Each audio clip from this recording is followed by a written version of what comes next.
Welcome back to the program. Well, the next time you walk into a shop, a bank, hotel, or even a supermarket, you would do well to take note of the smells and sounds around you because... Well, chances are the more pleasant the environment, well, the longer you'll stay. And that means the more money you'll spend. That's right, and that's precisely the catch. Retailers are now sniffing out a new technique that gives new meaning to the term retail therapy. In fact, I can smell it right here, right now. It's called environmental branding, and it's essentially about creating the ambience to encourage you to spend more money. And this morning we have someone to share with us more.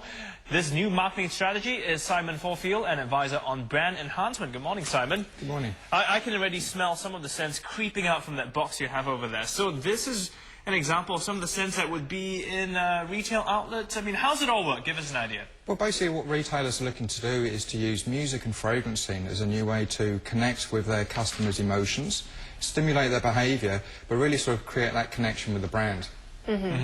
Are you saying that the smells actually will encourage a certain sort of behavior, you know, just besides it's a pleasant smell, it smells good? Yes. If you had an environment that was, for example, selling electrical equipment and people associate with technology, energy, adrenaline, so you wanted to be using a fragrance there that would be very refreshing and revitalising. So that's what we'd use as a, would define as a high arousal fragrance. And then we could also use high energy music to go with that as well. Give us some examples, if you could, maybe, you know, of companies and what they'd be using to give us a better idea. Okay. In Faure-Field City, we work with an art gallery called Odes to Art, and they wanted to create a very sophisticated environment because they're selling, you know, big-ticket items, and it's about creating that right sort of ambience. So we're using a fragrance there called Elegance. So if you'd like to have a little smell of that one. And how did you actually put it into the atmosphere? Well, we have a system that takes a liquid fragrance, such as that, and we turn it into a dry vapour, and then we actually connect that into the air conditioning delivery system. But isn't it all subjective? Because what's good, what's nice, what's not nice, what's sophisticated, it all depends, you know, on the individual.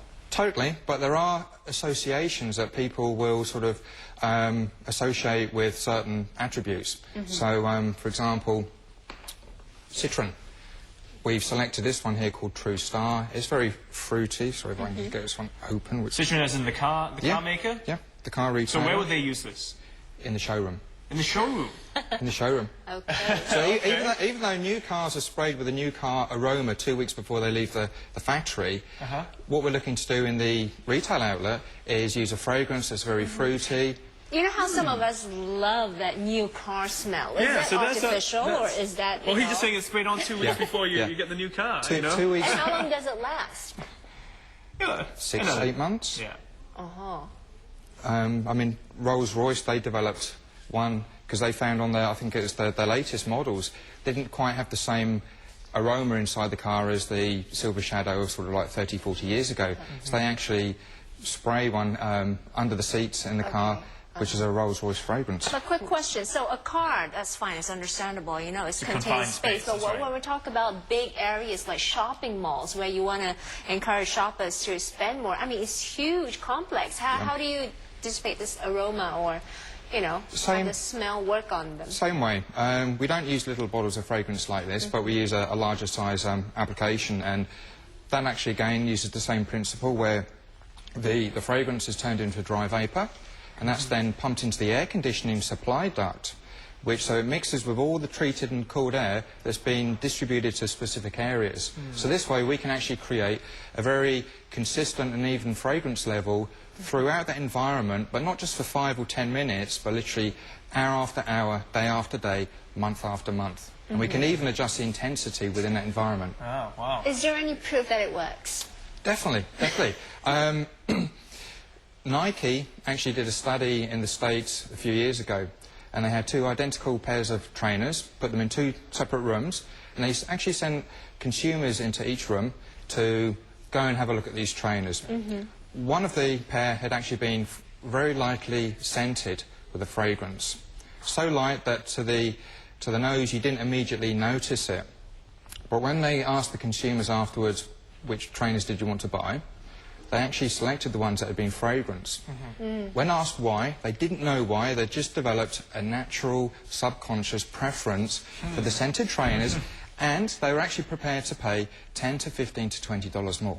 So are you saying that when we go shopping, we are unconsciously being manipulated by these, you know, I don't know, these strategies that are being put in place? Well, I think a better way to really look at that is if shops at the moment or retailers are currently focusing on visual arousal or preference or appeal, we have 5 senses. So they're only looking at 20% of the appeal opportunity. So literally what we're doing is we're helping them focus on adding the right sound and the right fragrance. So I think that's actually been more customer-centric than people who aren't looking to use music and fragrance. So it's not really manipulating it, it's making it better. If you really think about it, it is fairly basic. Sure, you want to go into a shop that's clean and fairly nice looking, and right? gives you that and you go there, and the shop smells, you're not going to stay. So if it doesn't smell, you kind of stay. So if you kind of look at the reverse, not the glass is half full, the glass or half empty kind of sense, but the glass is half full, then it all makes sense. That's it. I mean, the nose is the only sense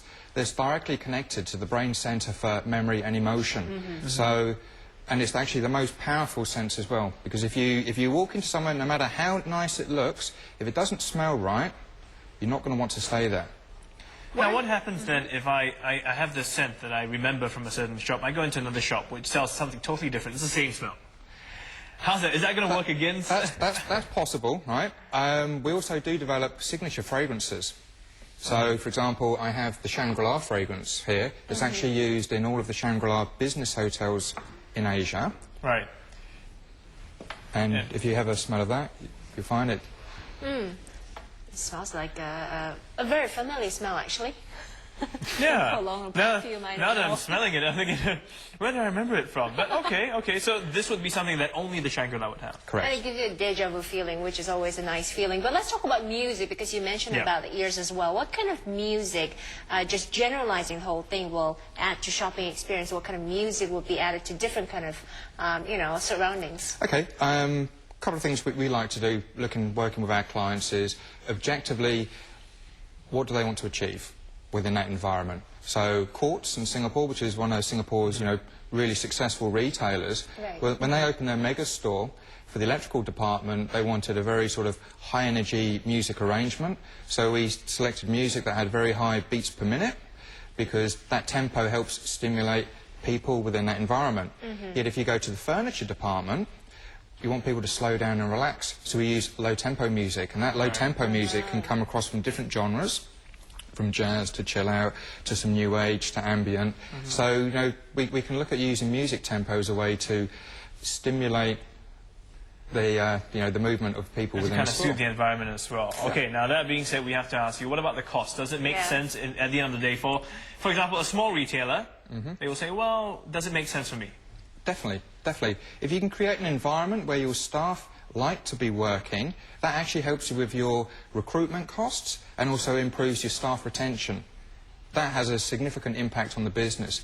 But then also looking at it from top-line revenue, if you create an environment where your customers naturally prefer to go, you're creating there a subconscious preference. But for that more pleasant experience, will that cost be transferred down to us, consumers? I think that's the whole idea.